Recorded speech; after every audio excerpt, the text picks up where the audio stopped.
You know, I talked about how I travel around the country and I get to meet amazing people everywhere I go in the grassroots, and that is honestly the single best part of what I do. I don't like traveling. You guys can probably figure out why. Being on airplanes is not glamorous. Being in hotels is not glamorous. But the part that I love when I go out on the road is meeting people. And I love people. I've just always loved other human beings. It's kind of my favorite thing to do. People ask, do you collect anything? The answer is yes, relationships. Like, I just love meeting people and getting to know people. And I happened to cross paths with an incredible American patriot. Some of you have probably heard his name. His name is Callie Means. And Callie works in the White House, and he is in charge of MAHA in the White House. And I think this is an incredibly important movement in America. This is something most people don't know about me. I sort of grew up in this movement. My grandparents owned the first health food store in Los Angeles, California. I was a little street rat in Westwood Village, just outside UCLA. I grew up in that health food store. My parents then followed in their footsteps, grew up in a health food store. You know, y'all see yogurt all over the shelves at the grocery store. When I was like 7 years old, we cultured our own yogurt because you couldn't buy yogurt in the grocery store. The idea of a smoothie was a weird thing to most people. We lived on smoothies in my house.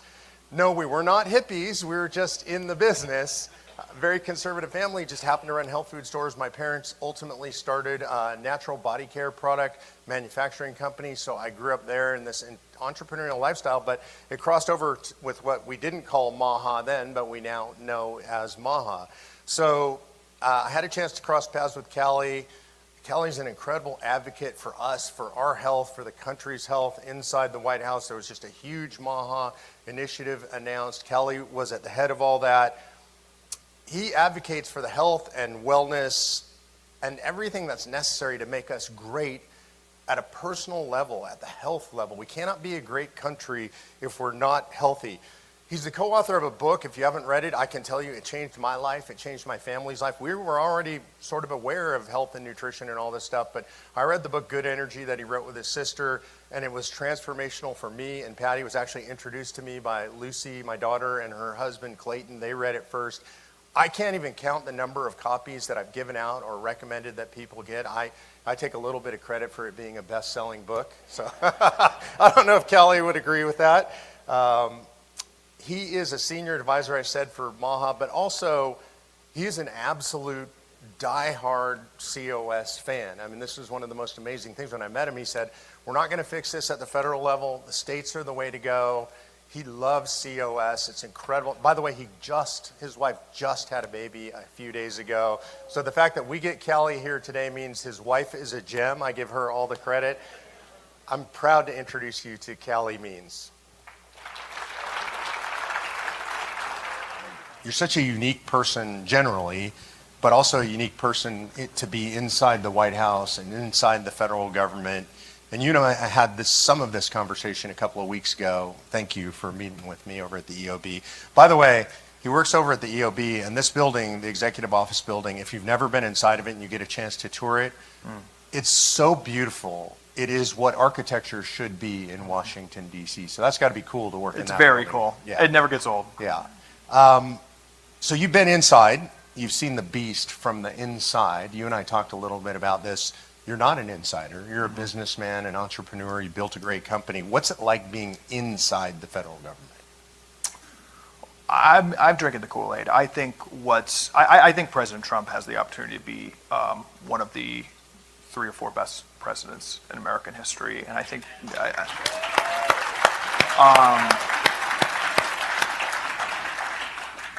it is a green light to push. And I think there's a realization that, you know, this talk about the deep state, the talk about taking on this entrenched bureaucracy, it is the most important issue in the country. There's nothing that's going to happen without structural reform. And I think a hallmark of what President Trump is doing is that for most of my life growing up in DC, there was this kind of cocktail party complaint. Oh, politicians, there's so many problems out there, but they're not handling the big issues. This administration is taking on every big issue all at once. I mean, we're talking about war and peace, immigration, our federal budget, the education. They've shut down the education department.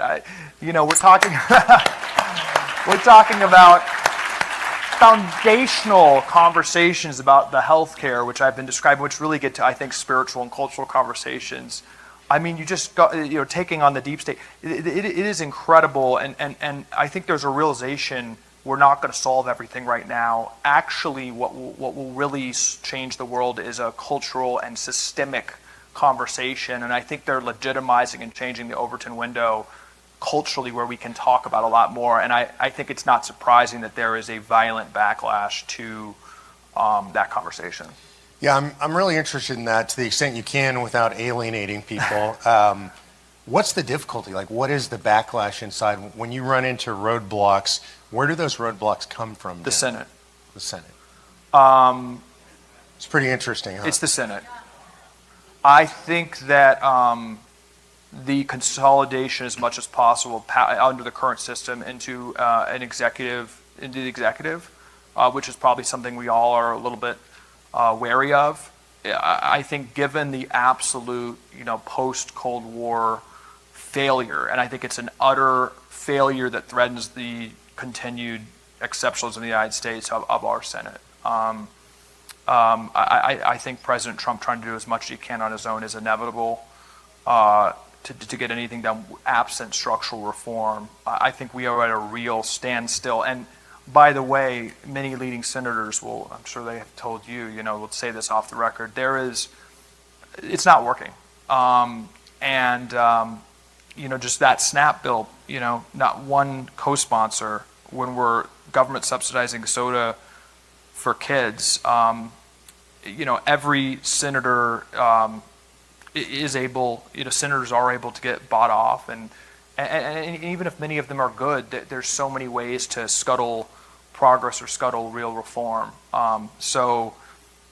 Any issue, no matter how unimpeachable or how no-brainer or how much voters voted for that issue, there's tremendous ways the Senate can slow down progress that the White House wants to advance, and slow down any real chance of legislative reform. I mean, honestly, that it surprises me that you say that. It's not that I have respect or a lot of respect for the Senate. It's just I have less respect for the agencies. I would have expected much bigger pushback from the agencies than the Senate. A lot of the bastardization of the agencies, which is a real root cause problem, is from a complicit Senate that voted for, one by one over 20, 30 years, followed, I think, this invisible hand of incentives that has created a unimaginably complex and impossible to understand bureaucracy that is the exact result of what forces have been incentivized to create.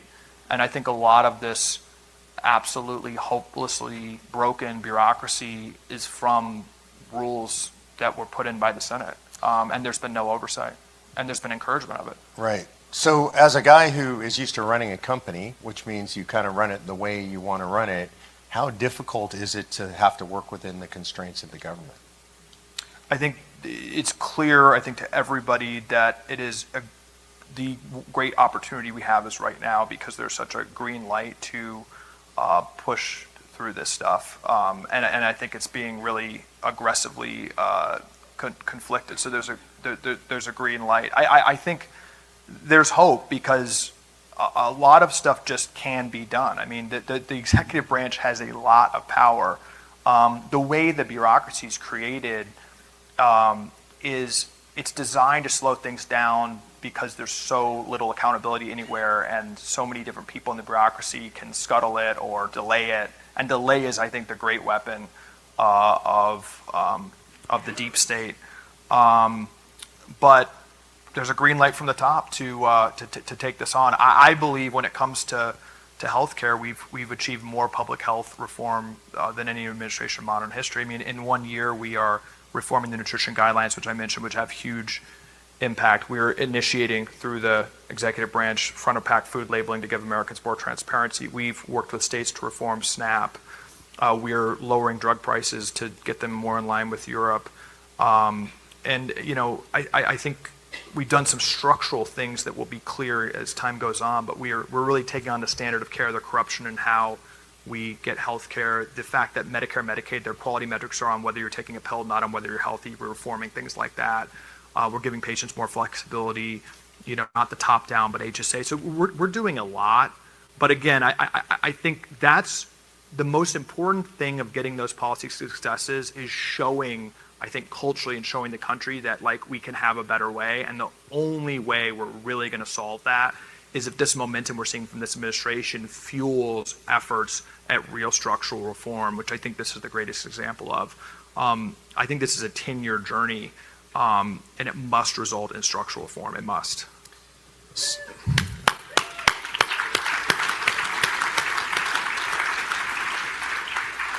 So you get to work very closely with Bobby Kennedy, who is one of the most controversial and yet the most highly rated, most loved by the public member of the administration. Can you talk a little bit about what that's like? What's your relationship with Bobby like, and what's it like to work with him? I mean, the word spiritual comes to mind. I really do think he's touched a spiritual vein in the American public. He and President Trump are the two most popular political figures by far in America, according to Gallup, and a lot of recent polls, and they're the two most maligned, which is just very interesting. I think Americans are seeing through the violent opposition to change.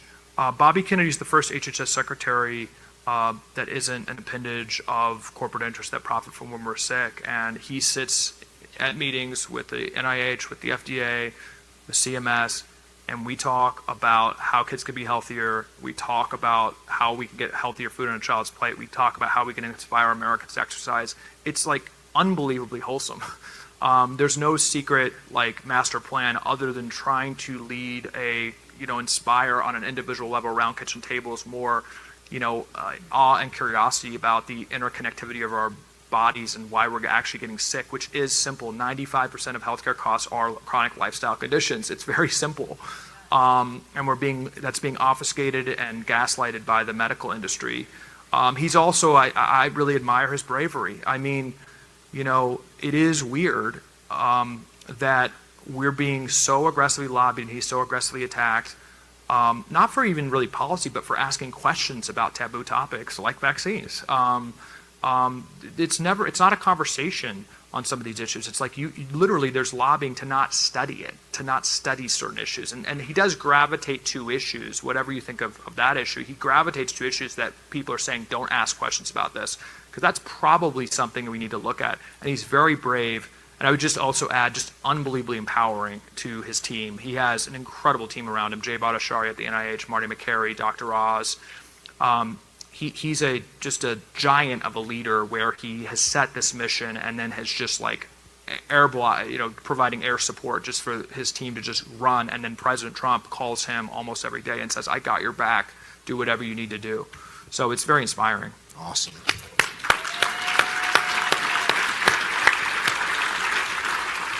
Okay, for everybody in this room to kind of get personal about what we can do, you've written this book, Changed My Family's Life. For everybody in this room, if they could do one thing from your book to make their health better and their family's health better, what would that thing be? So the first chapter of the tips talks about understanding what's in your body. So to answer your question specifically, I highly recommend if you or your kid or a family member has nagging symptoms or has a feeling that they're not feeling their best or acute issues, I highly recommend really understanding what's going on inside your body and getting a functional medicine blood test. I have no relation to this company, but there's a company called Function Health. There's other companies that do this where you can go and get a full readout of what's happening in your body. When a couple of years ago, when I was on this journey, I got my just standard blood test from the doctor, and they said, "You're great, go on your way." I showed it to my sister. She's like, "No, you have blaring metabolic dysfunction. You are like going to get like some diseases and die early unless you address this." And I go back to the doctor. I'm like, "Is this true?" They're like, "Yeah, it's true." I'm like, "Why didn't you say that?" They're like, well, your levels weren't at a treatable range yet, so we just have an algorithm where if you're at a treatable range for certain indicators, we'll prescribe you a drug. There's a much deeper analysis you could do on your various cholesterol levels, ratios of certain attributes that give you a very clear picture, nutrient deficiencies, things like that.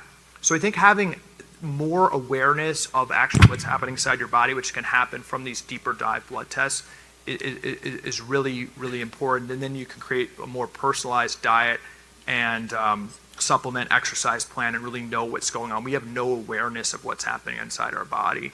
You know, when it gets to food, I mean, I thought this was so simple. I told our editors, I'm like, you know, this is just so basic, writing these simple like shopping lists and simple concepts, and everyone knows not to eat ultra processed food, but like the reaction has actually been like, I think people are clamoring to hear these simple, it is simple. Like if you can cut 3 ingredients out of your kitchen, which is added sugar, I do think seed oils are a real problem, canola, soybean, safflower, and then processed grains, any type of enriched wheat.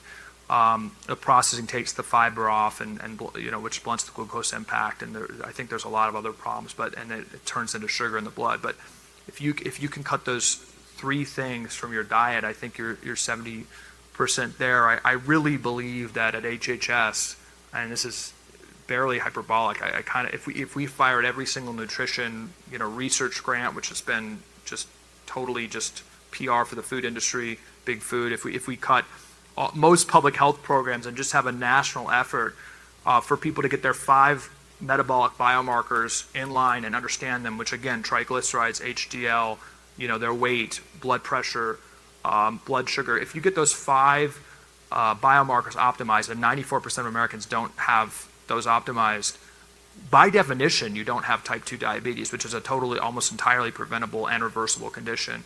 You almost by definition wipe out heart disease, which is the #1 killer of Americans.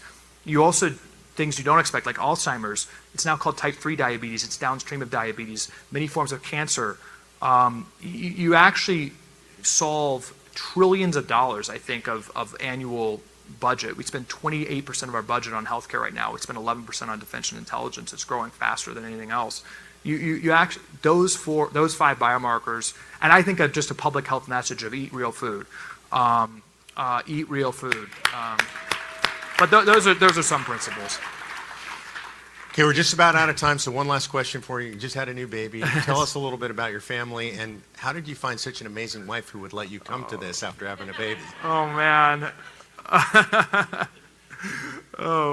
She seemed okay with it. I might be in the doghouse a little bit. But I had to. You snuck out early in the morning. I had to be here. I had to be here. And this is really important to me. And I know I could feel it in the room. I know there's something. We're onto something here. I think this group is going to change the world.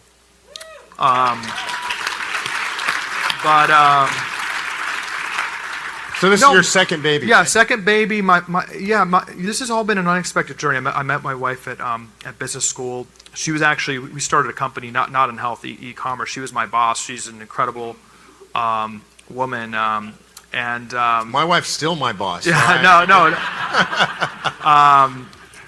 And this whole journey's been, again, it was just a year ago that Secretary Kennedy endorsed President Trump. I moved to Palm Beach after the election, and just whatever I could to help Bobby kind of prepare with the transition. Got brought in as a special government employee. Put my company on hold, continuing to just stay in the fight. So life's been turned upside down, but I am just so grateful for my wife. She's been super flexible. My sister's going through the whole Senate process again. It's pretty pray crazy, for Casey. for We need to get her confirmed as Surgeon General. And we've just been. I'm super just grateful to have found this this issue that's so important. I think it's so positive. But I think growing up at DC, I've also been ready. When you try to do something disruptive, it's very toxic out there. I think was another reason we need structural reform. Ladies and gentlemen, Callie Means, thanks for being with us. Thanks for being a friend to COS. Thank you.